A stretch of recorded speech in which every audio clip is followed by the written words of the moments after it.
Hello everyone, Samaritxn here, and today I'm going to be going over Fathom, CTF, and Slayer in this map analysis episode. I'm going to go ahead and call it an episode. So I'm going to be going over CTF and Slayer. Slayer just because it's not in the HCS rotation, but it is still a game mode that is played on this map if you just play Slayer. So I'm going to be doing both game types, and right now I'm going to start with just an overview of the map, and then I'm going to start going into Slayer because it's shorter, and then I'll be going into CTF. Alright, let's get this started. So, the first thing that I want to go over is the spawns. The spawns on this map are going to be here at the elbow, or kind of over by this red BR area. This is a symmetrical map, so this is going to be going both ways. So if I say that it spawns in this red BR area, it's also going to be spawning in the blue BR area. So red BR area, the BR area, that's probably the best way to put it, inside of the base, and here at the pillars. So those are the three spawn points that you need to worry about. And the next thing that I want to talk about are the power weapons and power-ups on this map. So power weapon for this map is the railgun, as you can see is now bottom mid, and the power up for this map is the invis. So with the new settings after the summer playlist update, they have moved these. They actually switched these. They moved a lot of other things, such as the storm rifle, which instead of being in the tree houses, are now here over by the pits, which is less accessible and more out of the way, which I like. Other than that, I don't think they made any other changes. I think they might have put bolt shots here. I think the bolt shots were always here. I don't know. They actually changed the nades as well. Splinter grenades are no longer underneath the tree houses or like right next to the pits. They're now sticky grenades, 100 times better. Splinter grenades are newbie whenever they were underneath here, underneath the bases. Yeah. So now they're placed here at the porches. That way you can just kind of throw a nade over at the railgun and kind of like set up that way, or you can try to like put the nade on top of the invis. That way it's less accessible for the other team. So I like it better for there. Makes it more strategic, less of like a cop-out weapon or a cop-out nade, and more of something that you just put there for a setup. So like that a lot more. Those are the only changes that I can really remember on this map. So now I'm going to be going into the overall breakout. Now the breakout for this applies to both Slayer and for CTF. So 4 people on a team, of course, and one thing that you want someone to grab for sure is this light rifle. Light rifle is probably the most underused weapon on any map. People don't really grab it. I guess it's because it's kind of hard to use. But if you grab it, you get good with aiming with it. I know the sight line's kind of weird. If you get good with shooting with it, it's a 4-shot. It's a 4-shot to kill when you're descoped. If you put one on him while you're zoomed in, which makes it more powerful, shoot him once, you can shoot him another 2 times, and it'd be a kill. The way to get the perfect medal and the fastest way to kill someone, I think, is to I'm pretty sure it's like this. Or I'm pretty sure it's the fastest time to kill, is to hit him 3 times with the light rifle zoomed in. You will get the perfect kill medal for the light rifle. Definitely want to grab the light rifle. Very underused. Get good with it if you aren't. Another weapon that's like that is the carbine. Get good with the carbine because that thing is a melt machine. And I myself just can't handle whenever I'm descoped. So, and that thing is what it's meant for. SMGs aren't here anymore either. Thought about that while I was here. Anyways, so that person with the light rifle, they can either kind of stand here and start looking towards the treehouse, see if anyone's gonna try to push that invis, so you can get a good sight line on them.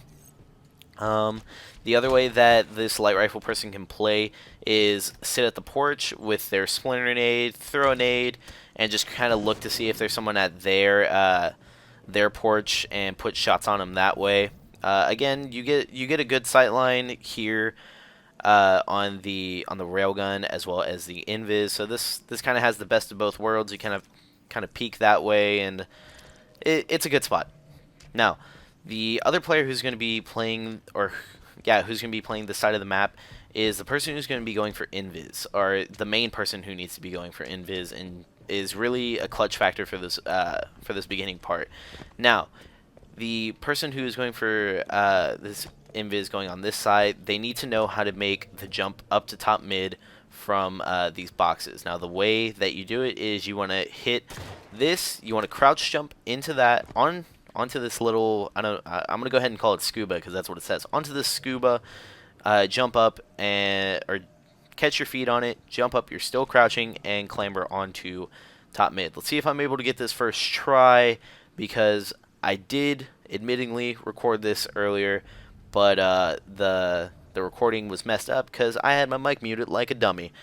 Anyway, let's see if I can get this for. Oh no, I'm not gonna get that first try. Back up, Justin. You didn't go with any momentum into that. All right, so I'm gonna jump up and clamber. Easiest way to get to top mid. Another way that people have done it, but it's like takes mad practice in order to get is like. I forget how you do this exactly, but I'm not going to make it. I'm not even going to attempt it. But basically, the way that you do it is you like you jump and thrust, or thrust and jump. I think it's jump and it's jump and thrust onto like this corner, and it will fly you up to top mid. You then have to auto stabilize and then clamber up to get invis. Crazy jump. If you're able to make it, that's the fastest way to get it to invis. So if you're able to do that, kudos to you. I have no idea how to do it. So those are that's how it goes for your light rifle player and your main invis person.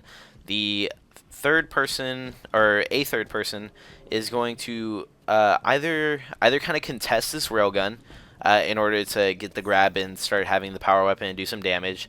Or another way that they can kind of play this is start playing for a flank. So as soon as you spawn up, you spawn here, you can immediately just go through the window, thrust slide into the pit, and then just start putting shots on people in the spawns. Someone's probably going to grab their light rifle, so you want to get shots onto those if you're going to be hitting this flank, and making sure that anyone over in this area, you're just playing for a flank, you're trying to get shots, and making sure that people are backing off.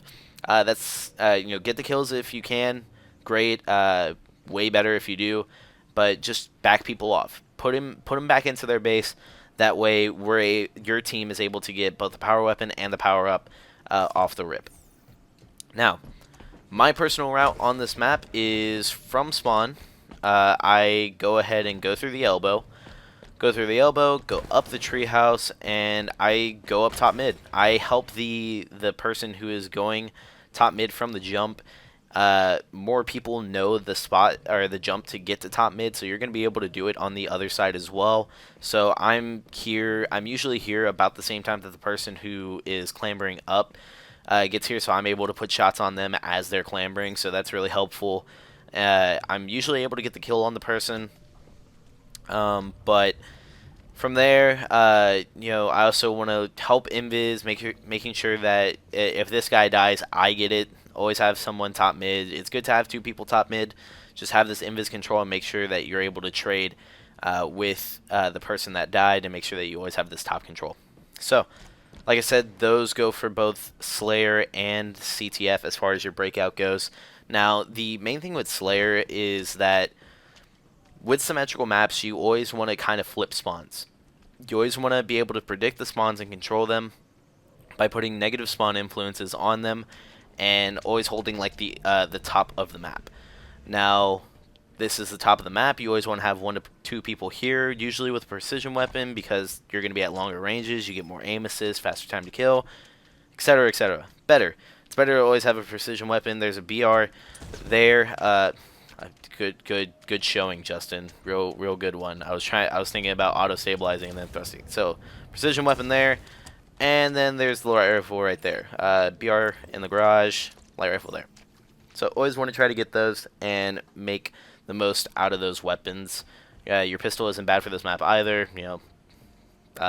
Use it. So, what else is there? So Slayer, you wanna predict the spawns, making sure that you have control of them, and just flipping back and forth. Always having top mid, always being able to predict spawns. Make sure that you don't get split spawns. Basically, split spawns happen whenever your teammate just isn't, or your teammates just aren't working together as a unit. So, say that you have, some people like over here towards the pillars. You have like someone near the pillar and someone near the elbow, and you're top mid. Now they can basically spawn at those 2 points of the map, which are the red base and the blue pillar, and that causes split spawns. You're gonna have to look 2 ways, and it becomes a problem. Basically, you really don't want that, because then people can start pinching and collapsing. You want to back them up into a corner and making sure that you're the team that's collapsing onto them.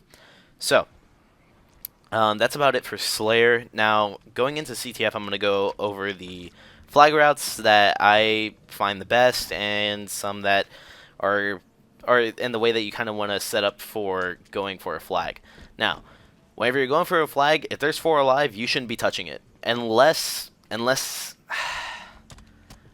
kind of like just a really dire situation and you need to get the touch, or you need to like pick up the flag that way that they have to go for the re or something and they have the flag. It's very situational in that, but usually I'm going to say 9 times out of 10 you don't want to get the flag. You don't want to touch the flag if there's 4 alive. So okay, so I'm going to go ahead and say that I'm blue team, even though I'm obviously not, but there's a flag there and it makes a better example. Say that I'm blue team. And blue team, we're